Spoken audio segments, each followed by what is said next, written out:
Hey guys, আসসালামু আলাইকুম, welcome to my channel. বৃষ্টির দিনে কিন্তু খিচুড়ির জনপ্রিয়তা অনেক বেশি।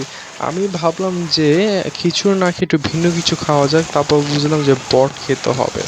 তো বট খাওয়ার জন্য বাজারে চলে গেলাম, বাজারে জিনিসপত্র কিনে নিলাম।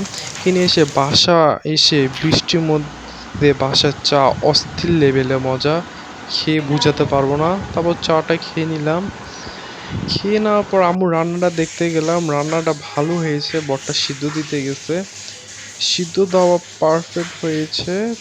তারপর দেখি রান্না প্রায় কমপ্লিট এর মাঝে রান্না, তারপর ভালো হয়েছে দেখতেছে, আরেকটু হওয়া লাগবে যা বুঝতে পারতেছি।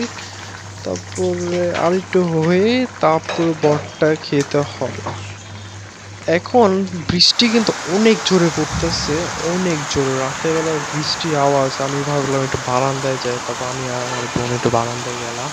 কিন্তু আম্মু কিন্তু এটা জানে না, আমাদের জানালা খোলা ছিল, জানালাতে বৃষ্টি পড়ে দেওয়াল তোষক সব ভিজে গেছে। তারপর এগুলা মুছা লাগলো, রাত বাজে 2টার মধ্যে, এত বৃষ্টি।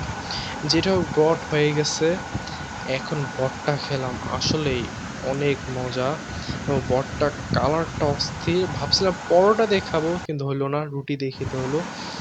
তারপর বটটা খেলাম, অস্থির ছিল, অস্থির লেভেলের বট ছিল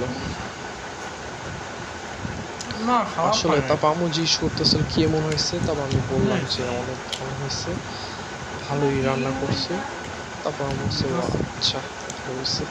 রাত 2টা দিকে একটু অল্প স্বল্প খাইছি, এই হলো কথা। তারপর পানি খেয়ে নিলাম। এই ভিডিওটা ছিল এ পর্যন্ত। ভালো লাগলে like, comment, share and subscribe করতে কিন্তু ভুলবেন না।